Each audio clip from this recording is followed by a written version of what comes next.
Okay, so here we are. This is lovely. This is the best hotel room I've been in so far. Only cost $1 more than all the others, which makes me wonder if this is, a really good deal, or if all the others so far have just been ripping me off. I wouldn't be surprised. Once again, I have no shirt on because I always seem to update the camera at the end of the day after I've had a shower. That's the routine. And also because I'm a vain bastard who likes to look sexy in front of everybody. Speaking of which, I have some physical changes to my body since I started my trip across Vietnam from Hanoi. I passed the 500 kilometer mark today. 500 Ks, man. I just cycled 500 Ks. I don't want to show you this because you might accidentally catch a glimpse of nether regions, but I've got huge quads. Suddenly I'm like like the early Superman, before he could fly, he just used to jump. I just had a nice tasty meal, check. Beer, check. Shower, check. Now all that remains is a little bit of sleep, and then tomorrow I'm going to do my most ambitious adventure yet, which is cycle 162 kilometers in a single day. So after today's episode, which is basically 140, new personal best, I also realized that on average, you're saying hello about 300 times a day. 300 different people will take time out of their busy farming schedules to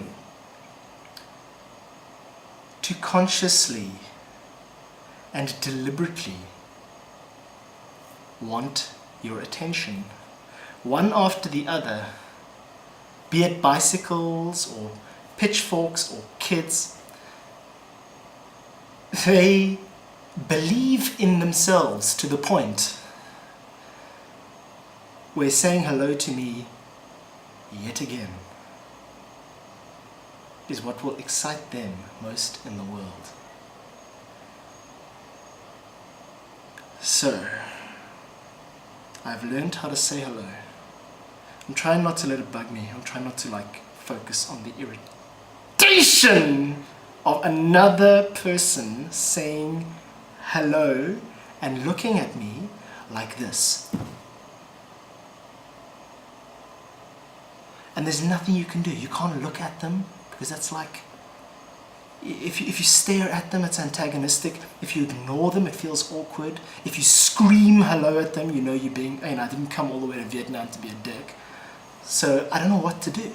All I can do is just, oh well. And this is this image of the traveler, which I've been, let's check if this is still recording. Yeah.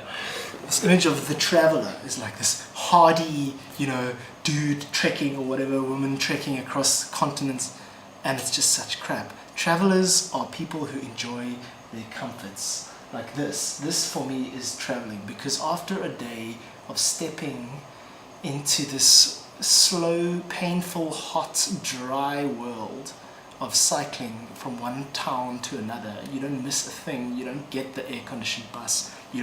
I would take the karaoke machine on the damn air-conditioned bus over the stupid uphill while some kid's trying to have a conversation with you on the back of a motorbike, when all you want to do is be finished, but you still have 40 kilometers to go.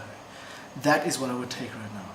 The image of the traveler being someone who's out there adventuring, and that's partly true, but I don't think in my life I will ever again just see it as that. It's air conditioning, and it's satellite TV, and it's complimentary soap and showers. And while we're on the topic, I just washed my hair for the first time in a month. Okay, this is before I left Korea. Geez, I'm chatty tonight, eh? It must be just hours and hours. I started a verbal relationship with myself. Yesterday was the day when you start just externalizing all this shit because no one else is listening. So yeah, I'm feeling quite chatty.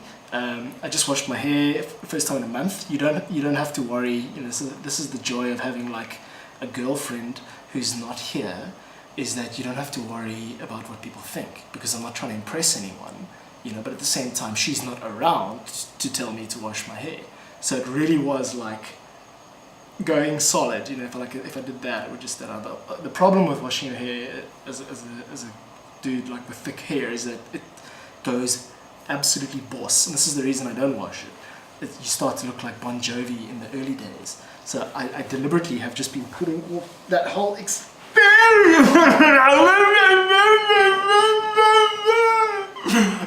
That would be cool if that was the middle of the video, because then that would freeze frame and that would become the thumbnail for YouTube. And then everyone would love me, you know, because that's what I want. I want everyone to love me. This is so exciting, you know. You can't change, you discover yourself. You discover all sorts of things about yourself. You know, you just want to go home. I just want to go home. That's what I want to do. I want to stop saying hello to these people in their stupid hats, and I want to go home. You know? But at the same time, you go home and then you're like, oh, I want to be away, you know, because you always want what you can't have. And the grass, the rice is always greener on the other side of the paddy. And, yeah, okay, I'm getting a bit silly now, but you get the idea. Okay, this is a whole volcano of stuff, so I'm not even gonna get into it. That's it.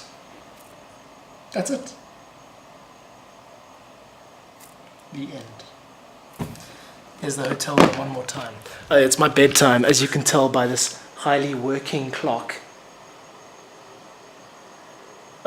You can't really, because the second hand is invisible. There we go.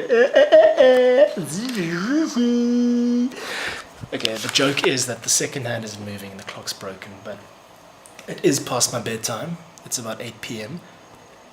Up tomorrow at 5.